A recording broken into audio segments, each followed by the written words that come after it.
Loki grunted, feeling his whole body in pain. If there was pain, he was alive. He blinked his eyes open and tried to look around, before slowly realizing he was lying on his stomach in the dirt. He rolled over, his entire body aching as he lay there, breathing hard and staring up at the dark ceiling. There was a low light, but he couldn't figure out where it came from. He only knew that were high, smooth walls and about 200 meters above his head, the rocky ceiling. He was covered in scratches and bruises, but he was pretty sure his body wasn't broken in any way, mostly thanks to the cedar he used to protect himself as best he could. He started to think of the reasons of his landing there. Slowly memories came back, the spies, the threat of war against the mountain giants, his mission, the crossway, the golden sphere, and Isa, he breathed, his voice raspy and low. He sat up and looked around, but he was all alone. Isa wasn't there with him. Neither was the sphere. At the same time they'd been together sliding down the tunnel, he had thrown it at her so he would be able to use the cedar at full power. But now they had landed somewhere in this labyrinth. He only hoped she wasn't dead and hasn't lost their only way of getting out of there alive. He looked around, but he couldn't see any sign of presence of anything. He tried to listen for a voice, a step, anything. It was completely silent. So silent he felt fear creeping up on him, tangling around in his heart. He shook himself almost violently, refusing to let fright overtake him. He had a mission to accomplish, for his father, for his family, and for himself. And in order to execute this mission, he needed the sphere, and Isa had it. He needed to find them and focus on that. Taking the direction she might have fallen to, he started to walk, with difficulty at first from his aching body, but he blessed the extra fast, healing metabolism and his centuries of training as a warrior.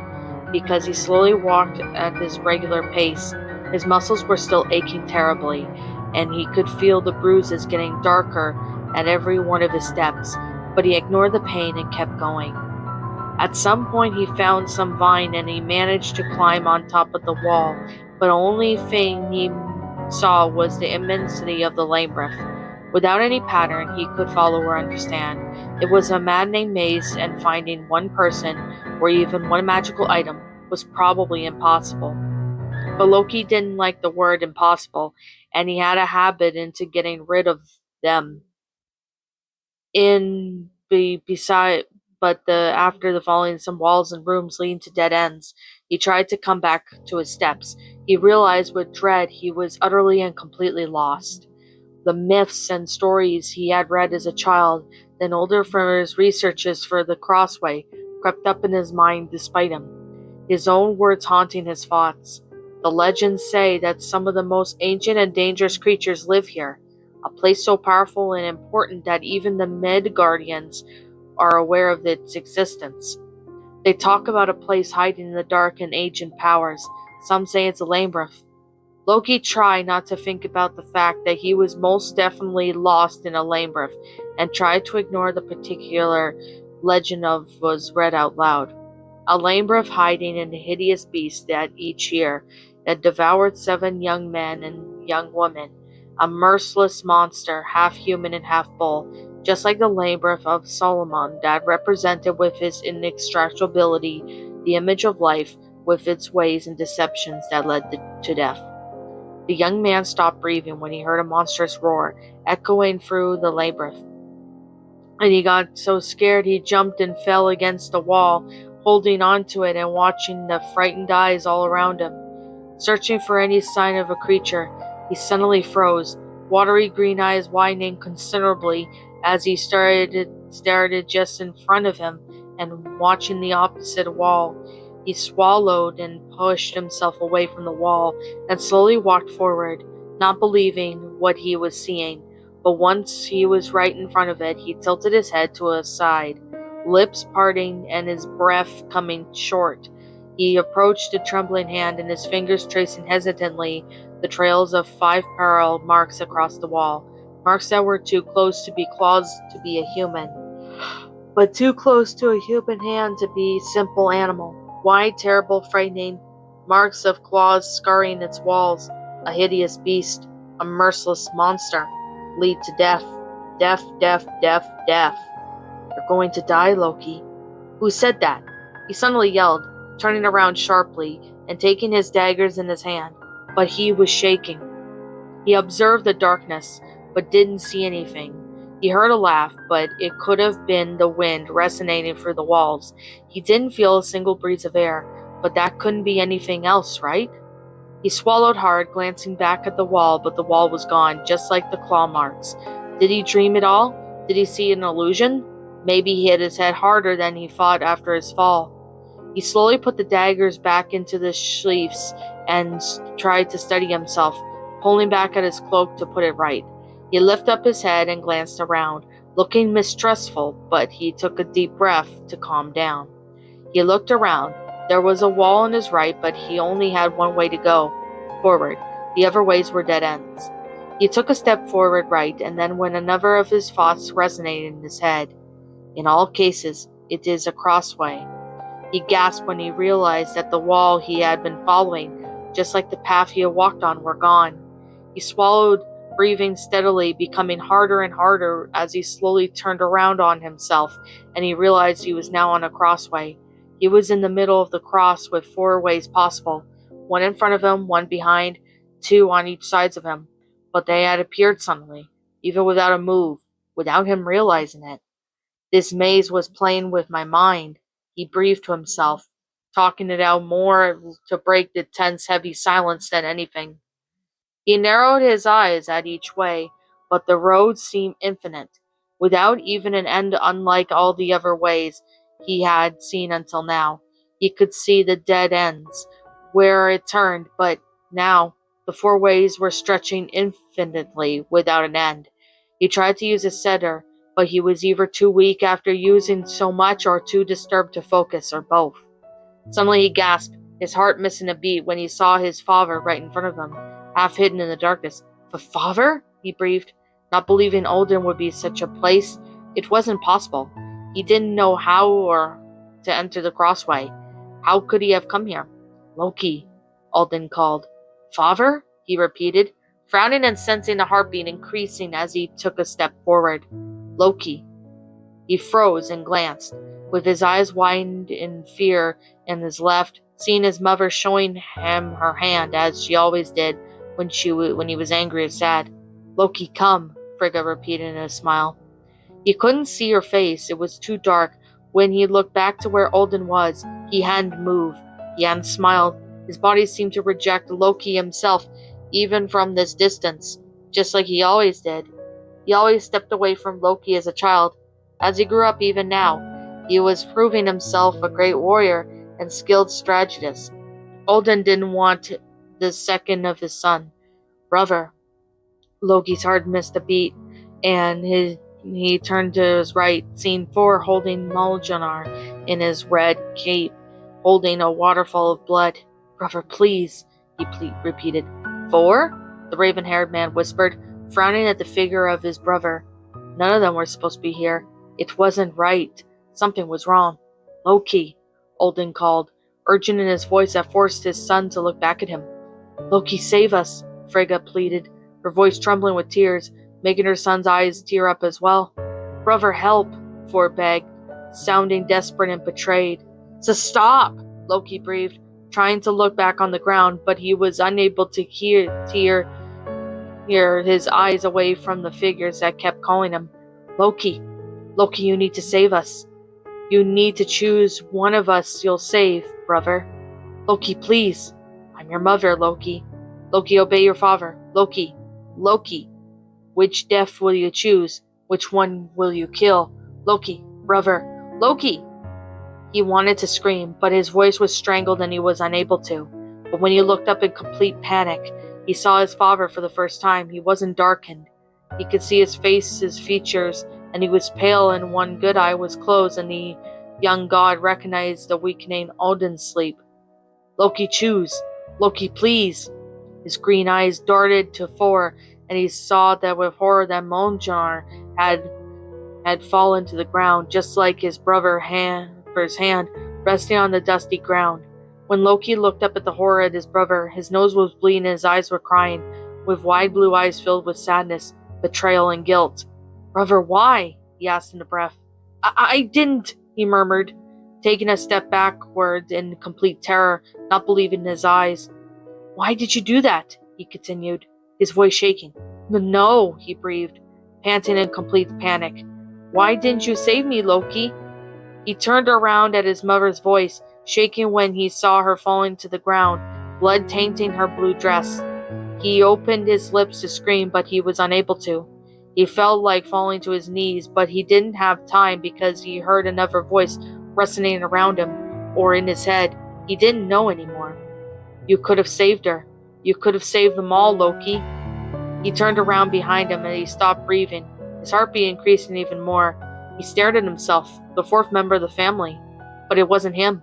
The Loki he was staring at was darker, and he looked at Loki with a gaze filled with pity, sadness, and guilt. "Look at what you have done," he murmured, shaking lightly his head. No, I didn't," he started, but his voice was barely hearable. All the other him was taking a step forward. Suddenly, without looking, Loki knew that the ghosts of his family had disappeared, just like the different passages. There was only his own ghost.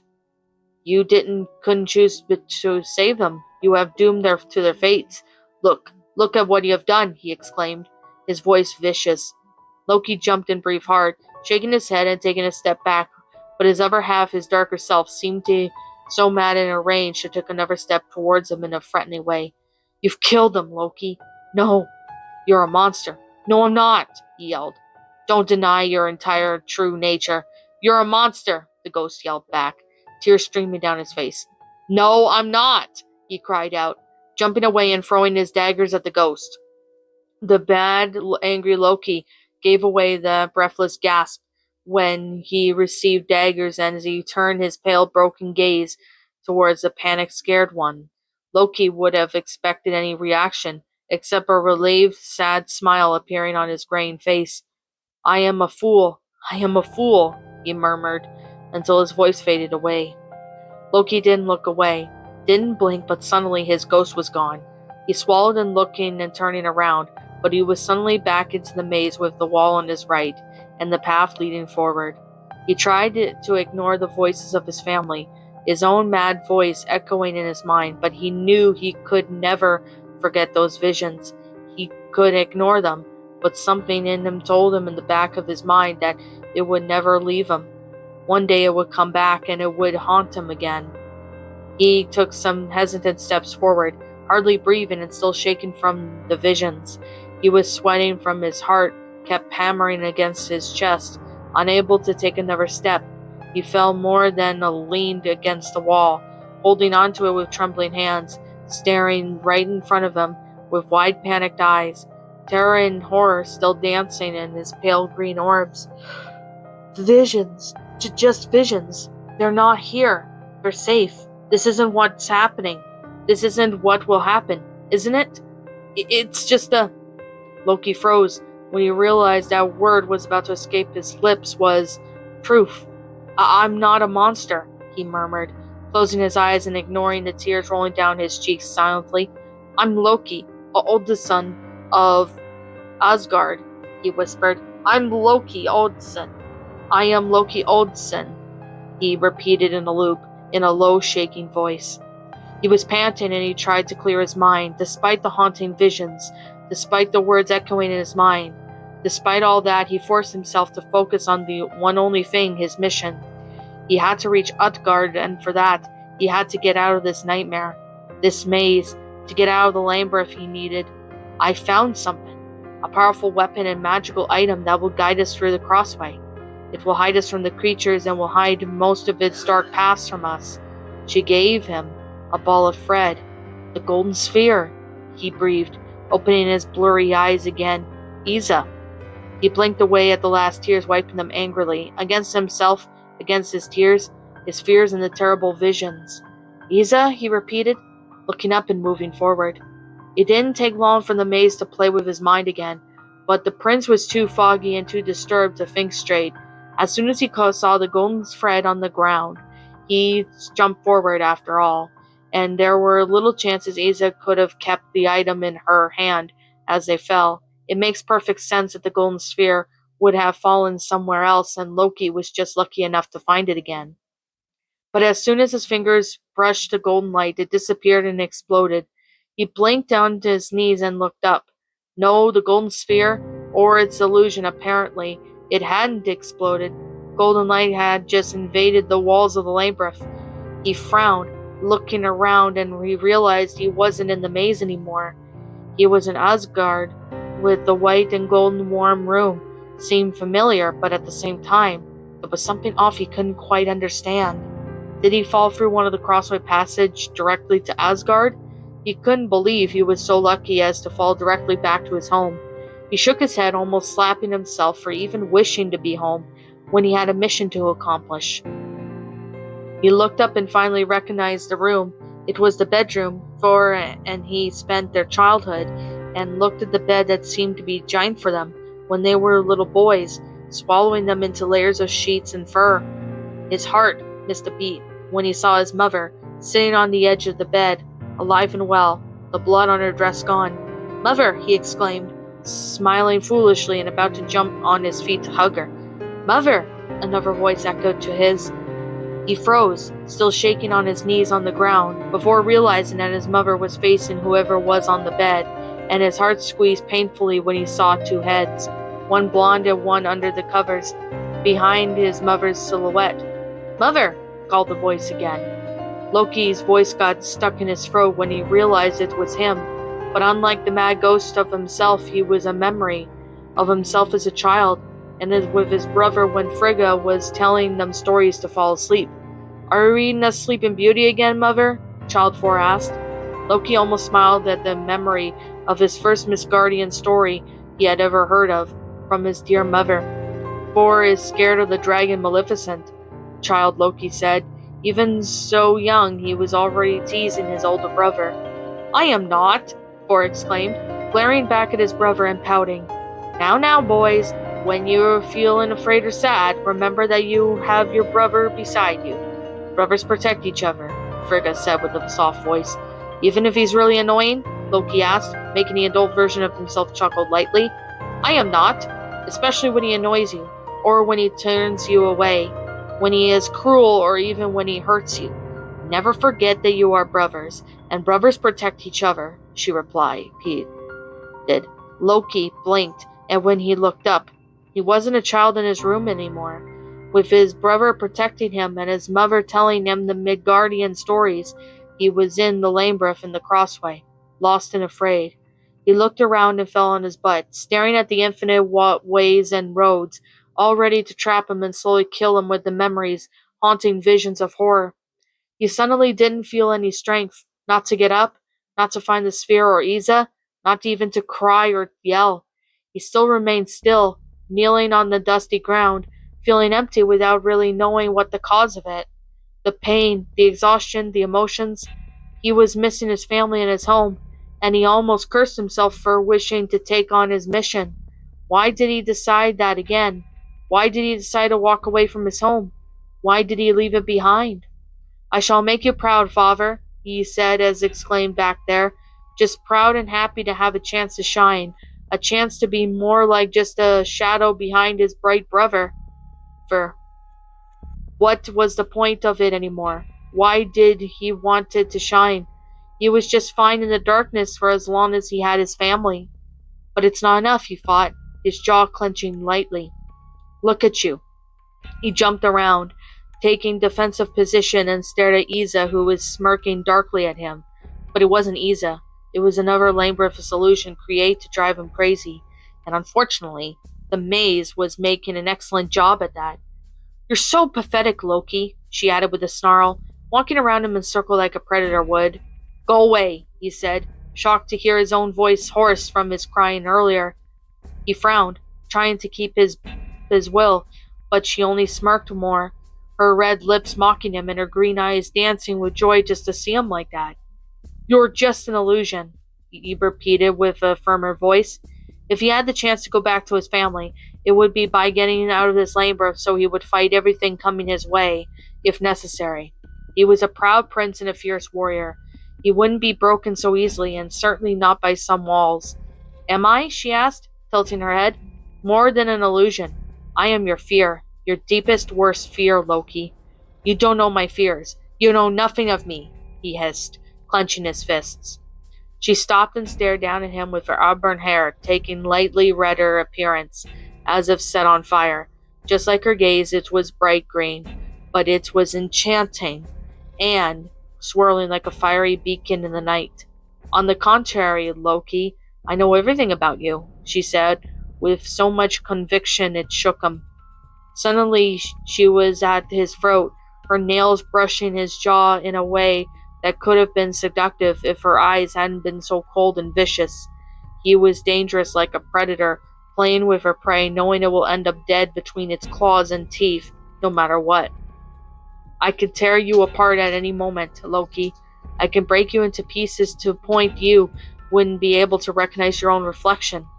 Feeling uneasy at such discomfort, Loki swallowed, and she noticed it become. She smiled even more. The second that followed, she was back, circling around him, and he took a deep breath, trying to steady himself and not be disturbed by this maddening illusion. Like the others, it would just open wounds and make him bleed. She tilted her head to a side as if she could read his thoughts and seemed amused by the image. You're right, Loki. Let's do that. Let's make your wounds bleed. He frowned, but she continued, walking quietly and elegantly around him, dressed in a fiery, voluptuous red dress that seemed to fly around like sparkles would increase the fire. You think the maze created them, but that is not the case. It had always been here, hidden deep down in your heart, those fears and thoughts you've never admitted to yourself. She then turned to face him, her smile making him shiver in sudden fear that the words would soon follow. The fear that you will never be enough, never be accepted by no one. I am enough. I am accepted, he exclaimed, almost feverishly. I'm the Prince of Asgard, he yelled. Are you? She asked with an amused look. The truth is, you hate it all. You hated all of them all, she hissed, sounding as disgusted as he suddenly felt.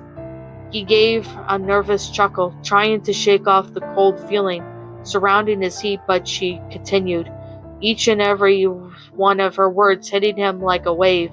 You want them dead. No, he exclaimed, frowning and shaking his head. They're my family. Are they? Do they treat you like family? She asked. He opened his lips, but no word would escape them. He swallowed, a shuddered fear running down his spine as she continued, her voice hard, her voice cold, and her face serious. Did your brother even realize how misunderstood and how lonely you are? Did he ever treat you like equal? No, he never did. He froze, trying to push away the thoughts that's starting to invade his mind. She's right. No, she's not. Thor is my brother, he said to himself, shocked that she even started to think that she could tell the truth. The only thing he knows is that the future king of Asgard, and he doesn't need a little prick like you. After all, you're nothing alike. He is strong, handsome, adored, and powerful, when you are weak, different, mischievous, and bad. He is everything everyone adore, and you are everything everyone hate. You are despicable, Loki, and you know it, she spitted, looking at him up and down disdainfully. Your mother, oh, your dear mother, she pitied you so much when she taught you magic. She felt sorry for the despicable son, she exclaimed, hurting him even deeper than thought possible. And the worst, your father knows it. Everyone does. You will never be enough for your father. After all, how could you? You are nothing but deceptions and illusions. She paused, looking suddenly highly and amused before turning towards him with a smirk. Oh, just like this labyrinth, aren't you? She asked as he swallowed and it tensed even more, his fist clenching as dreadful feeling evaded his insides painfully. Your tricks and illusions have gained you nothing but being despised and scorned. You are nothing but a series of deceiving trickery, pretending to be someone you're not. You are a danger threat to all of Asgard and the 9 realms. No, I'm not. I'm a prince working for the good of Asgard, he exclaimed. But even then he didn't seem convinced by it. You hate them. You hate them for treating you like constant disappointment. You hate them for looking down at you, for discarding you aside. Let me eliminate the Dark Prince Loki. and let shine the mighty four." "Shut up," he murmured, clenching his fist until he was shaking. His gaze had turned colder and darker as she continued her speech, anger boiling in him. He tried to ignore it, but the burning pit in his stomach of pure fury was slowly rising in his shirt, taking it over no matter how much he was trying to fight it off. But his fury wasn't caused by any labor and the illusionary Isa. It was in her words, the memories of all those times his father looked away from him, all those times Ford laughed and walked away from him, completely unaware of his hurt and loneliness. All those times Frigga posed as worried, sorry gaze on him. She thought she wasn't seeing those emotions in her eyes. All those times people looked down at him at the court. How is he mocked and everything be ridiculed constantly by Thor and the integer, the warrior of free Sif, or how people would walk from him and whisper words that they think he can't hear, but he does hear everything, and everything hurts. He is such a failure. I can't believe Odin has such a son. I'm so sorry for him. He is so different from Thor. Thor is big and bright, and so this prince is so disappointing. He is nothing like his father and brother. He is Loki, after all. Just face it, Loki, Isa said suddenly from in front of him. She looked at him with pity for a moment, which only made him fervor even more furious, his eyes turning cold and raging, ready to strike her. He wanted to grab her neck and break it, just to make her shut up, as if it would shut up anyone else who ever talked in his back. But then a bright light appeared in her eyes. He couldn't tell what it was, determination or madness, but it made him curious as he hesitated, just long enough for her bright red lips to open. "You want your revenge, Loki? You want power?" He swallowed and felt his heart drop, his eyes wide in fear, distress and fury. But he couldn't lie to himself anymore. She was telling the truth. He couldn't tell if she craved for revenge or power, but then he wanted something that could be his, something that wouldn't have been made by his father before, something that couldn't belong to his brother, something that no one ever did before, something that could be his and solely his. "You want the power to show them that you're all worth something? That you are the true prince of Asgard?" He breathed deeply, imagining with a cold satisfaction and the shocked look they would have to make if he ever managed to reach this point, shining brighter than Thor, even for a moment, getting out of the darkness everyone pushed him into. "Loki, you are powerful. You are worth something better than what you are right now. You can have it. You just have to reach it out at your hand and grasp it. This power, you can have it. You can be who you truly are," she whispered, leaning forward. Her fingers brushed at his jaw, but unlike the first time when he was unable to pull away despite his will, this time he wanted to take her hand and his and look into her eyes to see another time this bright light of passion he couldn't understand. She smirked as if dissatisfied with his reaction when his angry eyes looked down at her, icy green meeting emerald green and collapsing against one another like swords. "This is why I'm here, Loki," she whispered, their gazes not leaving one another. "I'm here to show you what you are capable of. I am a fiery being just like your anger. Take it in, take me in, and you'll have the power to do as you wish," she breathed. She leaned forward, breathing against his lips. He stopped breathing, lips parting as he tried to control himself. "This lust, fiery burning passion you feel, it's me, and your rage. Take it all in. Accept it, Loki," she breathed, biting his lower lip. He growled and advanced forward to try and capture her lips, but she had jumped away, laughing midly, her cold laugh resonating around them. Suddenly she was on fire, and the entire room was surrounded by high flames that made his eyes turn into a fiery god. He could feel the same intense warmth emanating from the flames, but she didn't approach him. It only surrounded him, and her red hair was sparkling, and her dress was flying out around furiously at the same rhythm as the flames, and she looked down at him, but with eyes so cold it burnt him completely. He stopped breathing, as if to look himself. But of course, he blinked, not knowing what to feel or think, unable to. "This is what you are destined for, Loki," she exclaimed, a violent satisfaction shining in her eyes as the fire burnt brighter. He blinked, trying to see through the sparkles and the blinding fire, or perhaps it was Isa who was blinding. But he was burning, whatever it was, from the flames or from rage. He didn't know, but his heart was beating madly, and for the first time in a long time, he felt it right. "Loki!" He had froze, turned around seeing another Isa. He looked down at the fiery one approaching her hand to invite him, while the other was running towards him with a golden light in his hand. "Loki! Loki, come!" the fiery vision asked him.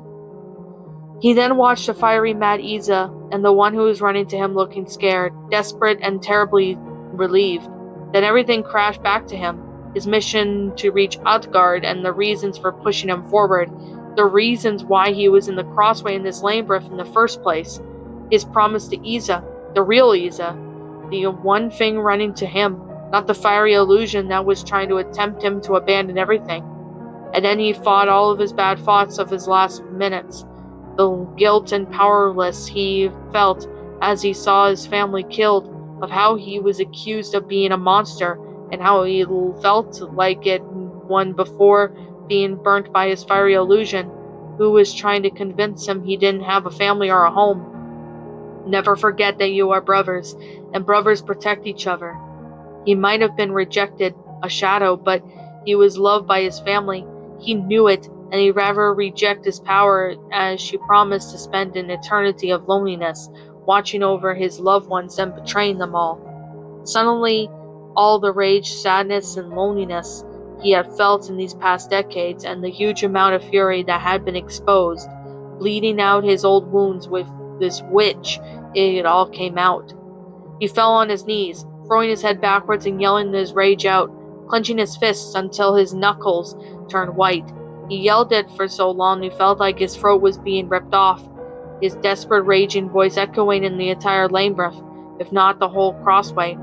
His satyr exploded around him, tearing away the illusions of fire in the fake Isa, who disappeared with a strangled scream.